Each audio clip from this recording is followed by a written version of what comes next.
ও চাচা, চাচা, ও চাচা, আপনি কি সুন্দর একটা হাসি দিলেন চাচা। আপনি এভাবে কেন শুয়ে আছেন চাচা, একটু বলেন কি দুঃখ আপনার মনে? দেখুন আমাদের এলাকার এক চাচা কি সুন্দর করে শুয়ে আছে উনি। মানে ওনাকে দেখলে আপনি বলবেন না যে উনি একজন প্রতিবন্ধীর মতো মানুষ। উনি রাজ্যপালে কাজ করে। এখন কাজ করতে করতে উনি ক্লান্ত হয়ে গেছে। শোয়ার পরে উনি রাস্তায় কিভাবে শুয়ে রয়েছে দেখুন। ওনার বাড়ি আছে, ঘর আছে, সন্তান আছে, তারপরও সব থেকেও বোঝা যাচ্ছে যে তার কেউ নেই। দেখুন উনি কী অবস্থায় রাস্তায় শুয়ে আছে, তাও একটা মুদি দোকানের সামনে আপনাদের দেখাচ্ছি। উনি শুয়ে আছে, বাসা বাড়ি আছে, অথচ বাসা বাড়িতে সে না গিয়ে রাস্তার ভিতরে উনি শুয়ে আছে। কেন ওনার আজকে এই পরিস্থিতি বা কেন উনি এভাবে শুয়ে আছে তা জানি না আমরা কেউই। হয়তো ওনার মনে কোনো দুঃখ আছে, বেদনা আছে, বা মনে কোনো দুঃখ আছে, এই জন্য উনি রাস্তায় এভাবে শুয়ে রয়েছে। কারো বাবা মা যেন রাস্তায় এভাবে শুয়ে না থাকে, যার সন্তান আছে, যার বউ আছে, সব কিছুই আছে, তারপরও উনি এমনভাবে মনে দুঃখ নিয়ে রাস্তায় শুয়ে আছে কেন?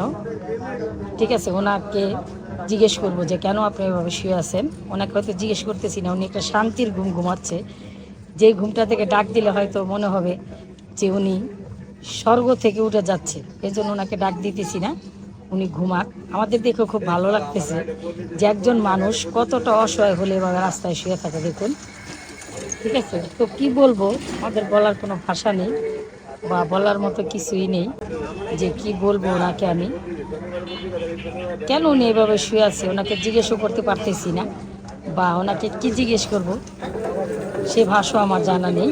তারপরও জিজ্ঞেস করার একটু চেষ্টা করি যে চাচা কেন এভাবে শুয়ে আছে। জিজ্ঞেস করি, ও চাচা, চাচা, ও চাচা, চাচা, চাচা একটু উঠেন। আপনি কি সুন্দর একটা হাসি দিলেন চাচা। আপনি এভাবে কেন শুয়ে আছেন চাচা, একটু বলেন কি দুঃখ আপনার মনে? কাজ করি আমি। কি কাজ করেন আপনি? রাজগলি। রাজ্যপালে কাজ করেন? ছেলে মেয়ে আছে? আছে। আছে কয়জন? 3 ছেলে 3 মেয়ে। 3 ছেলে 3 মেয়ে। আপনি এইভাবে এখানে কেন শুয়ে রয়েছেন একটু কোন তো আমারে। কাজ করুম, বাকি এসে এখন কাজ করুম, বেটা মিস্ত্রি আইলে কাজ করুম। মিস্ত্রি আসলে আপনি কাজ করবেন, তো এখানে না শুয়ে আপনার বাসা বাড়ি আছে না? বাসা এইখানে কাজ করি, আবার বাসা যাবো কে? ও মানে বাসায় যাবেন না, এই জন্য এখানে শুয়ে রয়েছেন। কিন্তু আমি তো ভাবলাম যে আপনার কি না কি হয়েছে, আপনি এভাবে শুয়ে রয়েছেন। না, মানে দেখতে আপনি আমাদের এলাকার একজন মুরব্বী, আপনি কিন্তু আমাদের এলাকার মুরব্বী, বা আপনার আমরা অনেকে সম্মান করি। আপনি রাজ্যকালে কাজ করেন না, যে কাজ করেন, আপনি কিন্তু আমাদের কাছে একজন সম্মানীয় ব্যক্তি, আপনাকে কিন্তু আমরা অনেক ইজ্জত করি।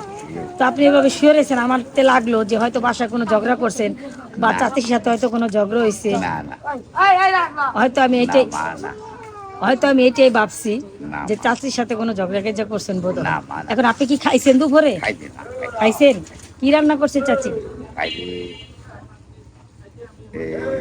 রুই মাছ দিয়া আলু দিয়ে রাঁধছে, রুই মাছ দিয়ে আলু দিয়ে রাঁধছে চাচি। আর ডাইল আর ডাল আর কদু দিয়ে রান্না করছে না? মানে আপনাদের বাসায় কদু বলে, আমরা ঢাকা লাউ বলি। যাই হোক, তো এখন চাচি কি আপনার সাথেই খাওয়া দাওয়া করছে? দুজন একসাথে খাওয়া দাওয়া করছেন? ছেলেরা কি আপনার সাথে থাকে? না, সেটা ভিন্ন।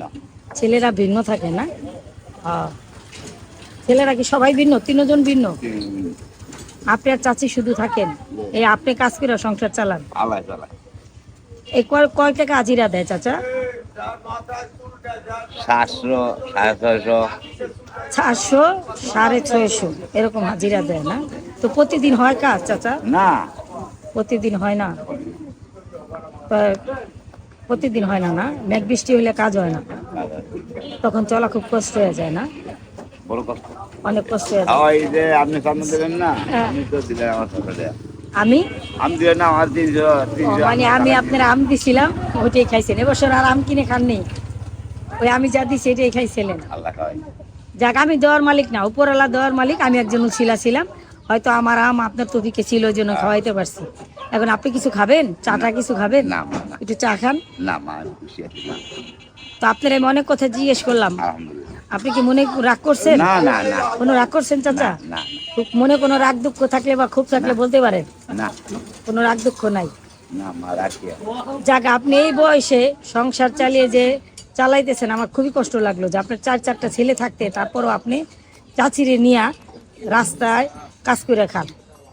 কারণ এই বয়সে ছেলেদের তো মানুষ করছিলেন চাচা কামাই খাওয়ার আশায়, এখন ছেলেরা তো কামাই করে খাওয়ায় না, কি করবেন? এটা আপনার কিসমত না? কথা খারাপ কইলাম? ছেলেকে জানি আমি দিই, ছেলেরা দেনা করে দিয়ে বলে গেছে গা, অন দেনা আমি দিই। ছেলেরা দেনা থেকে পলে গেছে, আপনি এখন এই কাজ করে দেনা দিতেছেন। দেখুন, আপনার ভাই ইয়া দেনা তো দিলাম আমি। যাই হোক, এখন দেখেন যে চাচার কত কষ্ট, ছেলেরা ঋণ করে গেছে, অথচ এই বয়সে চাচা খাইটা পিটা ছেলেদের ঋণ দিতেছে। ছেলেরা চাচাকে কি খাওয়াবে? চাচাই উল্টা ছেলেদের ঋণ দিচ্ছে। বলুন, এই যদি দেশের হাল হয় তাহলে আমরা কোথায় যাব? মানুষ সন্তানের প্রতি কিভাবে বিশ্বাস করবে বা সন্তানের প্রতি কিভাবে সে ধারণা করবে যে একজন সন্তান তার বাপেকে বুড়া বয়সে খাওয়াইবো? কোনো সন্তান যেন তার বাপের সাথে এই ধরনের আচরণ না করে। সবার কাছে আকুল আবেদন করে বিদায় নিচ্ছি। আসসালামু আলাইকুম, সবাই ভালো থাকবেন এবং আমার এই চাচার দিকে একটু দৃষ্টি দিবেন, যাতে চাচার মতোই হাল কারো না হয়। কেউ সন্তান মানুষ করে যদি মানুষের মতো মানুষ করতে না পারেন, তাহলে প্রত্যেকের অবস্থা হয়তো চাচার মতোই হবে। চাচা, তো রাখলাম। আসসালামু আলাইকুম, ভালো থাকবেন। আপনার কথাটি শুনে খুব দুঃখ লাগলো চাচা, আলহামদুলিল্লাহ। ভালো থাকবেন।